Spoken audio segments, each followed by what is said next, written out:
চলুন ফিরে যাই আমাদের আজকের অতিথি সমাজকর্মী জাহিদুল হাসান স্বপনের কাছে। স্বপন ভাই, আবারও ফিরে এলাম আপনার কাছে। শুরুতেই জানতে চাই যে আজ বিশ্ব প্রতিবন্ধী দিবস এবং দীর্ঘদিন ধরে আপনি আসলে বিশেষ চাহিদা সম্পন্ন শিশু এবং মানুষদেরকে নিয়ে কাজ করছেন। সিরাজগঞ্জের নাটোয়ারপাড়ায় আপনার একটি প্রতিষ্ঠান আছে।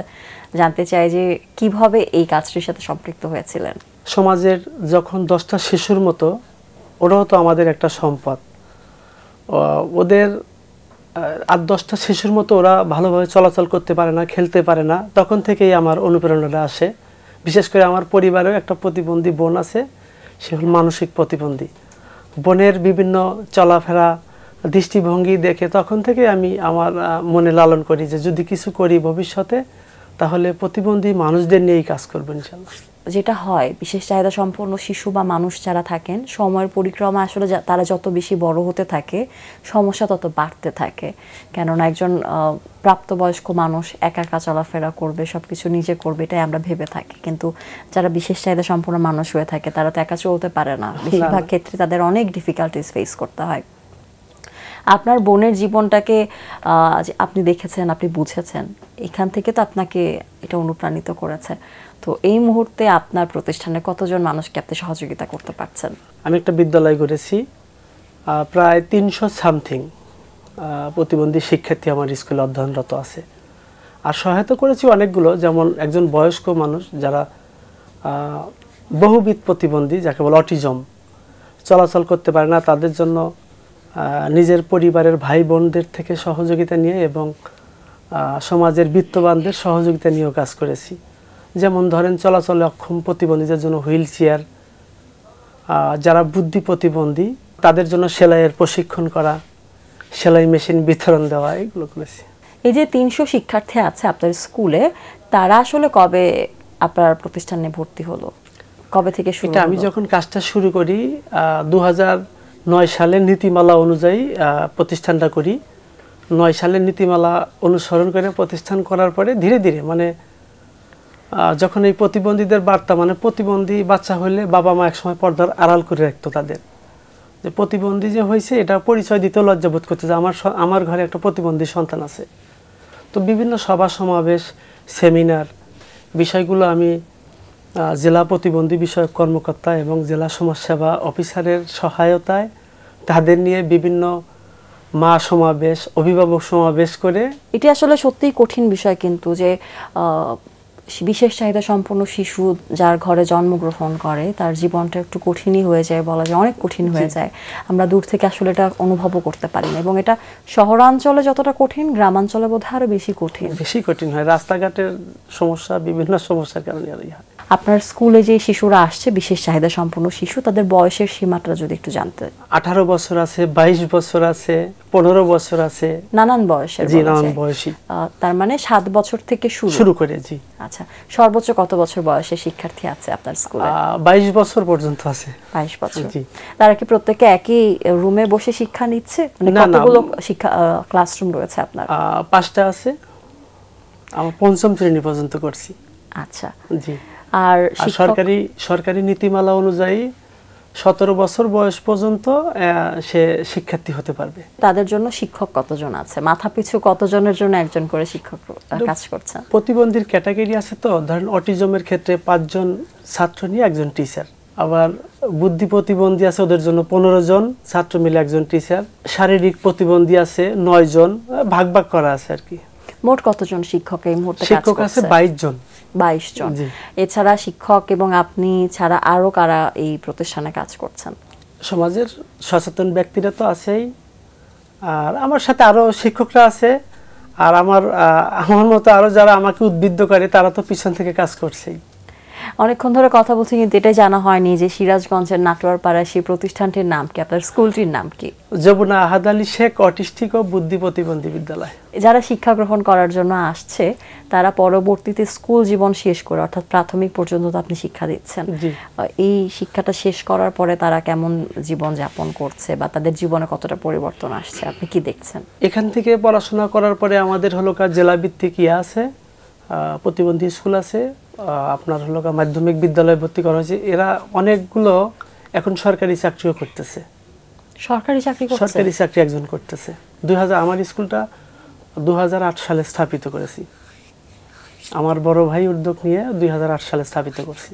একটা শিক্ষা প্রতিষ্ঠানে তো শুধুমাত্র শিক্ষা কার্যক্রমই চলে না, আরো অনেক বিষয়ের দায়িত্ব আসলে একটা প্রতিষ্ঠানের উপরে পড়ে। যেমন এই যে বিশেষ চাহিদা সম্পন্ন শিশু বা মানুষেরা আসছে, তাদের বিনোদনের একটা বড় বিষয় আপনাদেরকে দেখতে হয়, তাদের সংস্কৃতির চর্চা। দিন শেষে তারা তো বাঙালি, তাদেরও তো আসলে বাংলাদেশের সংস্কৃতির চর্চা করতে হয়। এই বিষয়গুলো নিয়ে একটু জানতে চাই। এটা আমাদের জেলা কালচারাল অফিসার অলরেডি আমাকে ওদের বিনোদনের জন্য হারমোনিয়াম, ডুলি তবলা, যা যা লাগে এভরিথিং আমাকে দিয়েছে, এবং আমার সঙ্গীত টিচারও আছে।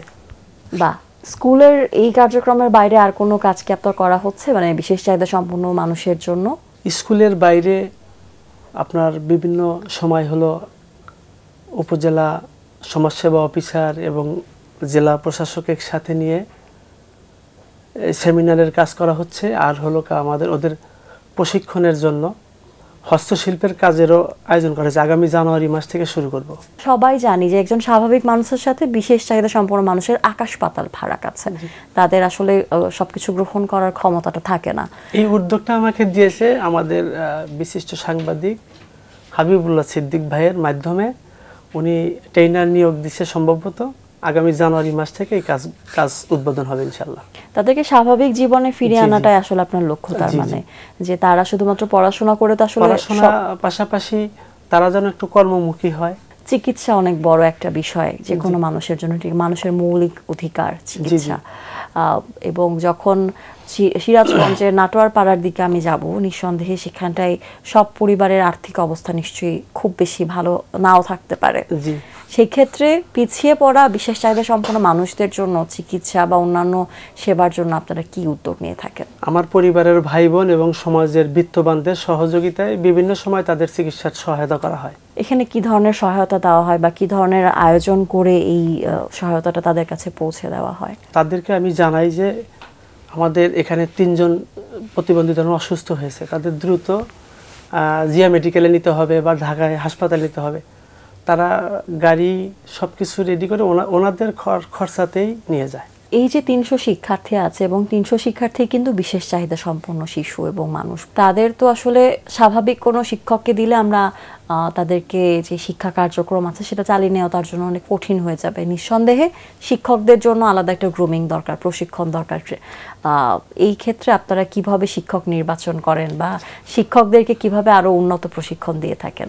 এটা আমাদের রান ডেভেলপমেন্ট সোসাইটি, এটা একটা ইন্টারন্যাশনাল সংস্থা, ওই এনজিওর মাধ্যম দিয়ে আমি শিক্ষকদের প্রশিক্ষণ করাইছি। এই মধ্যে যারা শিক্ষকতা করছেন আপনার স্কুলে, তারা প্রত্যেককেই তার মানে এটা আন্তর্জাতিক সংস্থা থেকে প্রশিক্ষণ গ্রহণ করেছে? আপনার ধরেন 22 জন শিক্ষকের মধ্যে অলরেডি 17 জনের প্রশিক্ষণ সম্পন্ন হয়েছে। আপনার স্কুল এবং অন্যান্য কার্যক্রম সবকিছু মিলিয়ে মোট কতজনের একটা টিম কাজ করছেন আপনারা? প্রায় 35-36 জনের মতো হবে। এই যে একটা বিশাল টিম নিয়ে আপনি কাজ করছেন, এই টিমেরও তো আসলে একটা বড় আর্থিক যোগান দিতে হয় টিমকে। সেই বিষয়টি আপনি কিভাবে ম্যানেজ করছেন? এটা আমি যে বিদ্যালয়টি করেছি সেই বিদ্যালয়টি হলো এখনো এমপিওভুক্ত হয়নি। আমার বড় ভাই বোনরা ঢাকায় কর্মরত আছে, বিভিন্ন কোম্পানিতে জব করে। তারা আমাকে কিছু আর্থিক সাপোর্ট দেয় এবং সমাজের বিত্তবানরা এবং পলিটিক্যাল কিছু নেতা নেত্রীরাও আমাকে সহযোগিতা দেয়। তাদের অর্থায়নেই আমি তাদের সহায়তা কিছু হইলেও দিতে পারি আর কি। একটি মহৎ কাজ করছেন আপনি। আপনি হয়তো বা অন্যভাবে আপনার জীবনটা নিয়ে ভাবতে পারতেন। আপনি বলেছেন যে আপনার ছোট বোন যে আছে তিনি একজন বিশেষ চাহিদা সম্পন্ন মানুষ। এই বিষয়টি আপনাকে বেশ অনুপ্রাণিত করেছে তাদের জন্য কাজ করার ক্ষেত্রে। এই পেশায় না আসলে আপনি অন্য কোন পেশায় যেতেন? আপনার ছোটবেলার পরিকল্পনা কি ছিল? চিন্তা করতাম যে আমি হয়তো একসময় একটা ডাক্তার হব। আচ্ছা। তো আসলে আমার ডাক্তার হওয়ার সৌভাগ্য হলো না। পারিবারিকভাবে আমার বোনকে উপলব্ধি করে আরও যারা সমাজের যারা আছে, আমার বোনের নাম নীলুফা, নীলুফার মতো অনেক নীলুফা আছে, তাদের কথা চিন্তা করেই আমার ডাক্তার হওয়ার স্বপ্নটা অপূর্ণই থেকে গেল। আপনি বলছিলেন যে আপনার এখানে স্কুলে যারা পড়তে আসে তাদের মধ্যে অনেকেই আসলে পড়া শেষ করে বাইরে গিয়ে চাকরিও করছে। এটা তো আসলে সবার ক্ষেত্রে হয় না। অনেকে আসলে দেখা যায় যে বিশেষ চাহিদা সম্পন্ন শিশুদের মধ্যে বা মানুষের মধ্যে অনেকের অবস্থা একটু বেশি জটিল থাকে, তাদের জীবনে আসলে স্বাভাবিক জীবনযাত্রায় ফেরাটা অসম্ভব। তাদের পক্ষে সম্ভব হয় না, অনেক অবস্থা অনেক বেশি শোচনীয় থাকে। তাদের জন্য পরবর্তী জীবনে তাদের জীবনটাকে আরেকটু সহজ করার কোনো উদ্যোগ বা পরিকল্পনা আপনারা কি নিয়ে থাকেন কিনা? পড়াশোনার পাশাপাশি আপনার ধরেন যারা বিদ্যালয় পরিত্যাগ করে ওদের জন্য আমাদের নেতা নেত্রী, পলিটিক্যাল যারা নেতা এবং আমাদের বিশেষ করে হাবিবুল্লাহ সিদ্দিক ভাইয়ের অনুপ্রেরণায় আমি কাজটা করছি।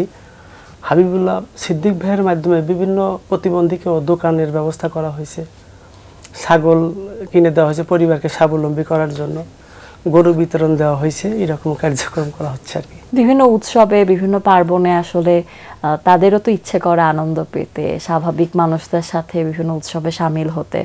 আপনারা স্কুলে এই বিশেষ দিনগুলোকে কিভাবে উদযাপন করেন? হতে পারে সেটা 26শে মার্চ, হতে পারে সেটা 16ই ডিসেম্বর, এমনকি এটা ঈদের আয়োজনও হতে, ঈদের সময়কার আনন্দও হতে পারে। জি, যেমন আমরা আমাদের পরিকল্পনা আজ বিশ্ব প্রতিবন্ধী দিবসে এই দিনে আমি আমার বিদ্যালয়ে একটা র্যালির আয়োজন করেছি, আলোচনা সভা এবং বিশেষ খাবারের ব্যবস্থা করেছি, উন্নত মানের খাবার। তাদের মানসিক বিকাশের জন্য গানের অনুষ্ঠানের আয়োজন করছি আজকে। আপনাকে অনেক ধন্যবাদ যে এত সুন্দর করে আয়োজন করেছেন, আপনি সুন্দর করে স্কুলটা পরিচালনা করছেন এবং নিঃসন্দেহে এটি সমাজের অন্যান্য মানুষের জন্য দৃষ্টান্ত তৈরি করে যে আমরা অনেকেই হয়তোবা অনেক বেশি সুবিধা পেয়েও হয়তোবা আমরা বিশেষ চাহিদা সম্পন্ন মানুষের কথা ভাবতে পারি না, কিন্তু আপনার মতো স্বপন সিরাজগঞ্জের নাটোয়ারপাড়ায় যে এই কার্যক্রমটা পরিচালনা করছেন এটি যেন আমাদের খুবই ভালো লেগেছে। আপনাকে অনেক অনেক ধন্যবাদ এবং অনেক অভিনন্দন এত দারুণভাবে কাজটি পরিচালনা করার জন্য। আপনাকেও অনেক ধন্যবাদ। প্রিয় দর্শক, এতক্ষণ কথা হচ্ছিল অতিথির সঙ্গে, এবার সময় হলো বিদায় নেবার। আমাদের অনুষ্ঠান সম্পর্কে আপনার যে কোনো মতামত পরামর্শ জানাতে লিখুন এই ঠিকানায়। প্রযোজক দিন প্রতিদিন বাংলা ভিশন, নূর টাওয়ার, 110 বৃহত্তম CR Dutta road, Dhaka 1205, phone 96320303 থেকে 4। আমাদের ইমেল অ্যাড্রেস dinprotidin@banglavision.tv। মার্কিন রাজনীতিক আর্ল ওয়ারেনের একটি উক্তি বলে বিদায় নেব আজ। তিনি বলেছেন, আইনের রূপ নয়, চেতনায় তাকে বাঁচিয়ে রাখে। প্রিয় দর্শক, সবাই ভালো থাকুন, সুস্থ ও সুন্দর থাকুন। আজ সারাটা দিন সবার জন্য শুভ ও কল্যাণময় হোক।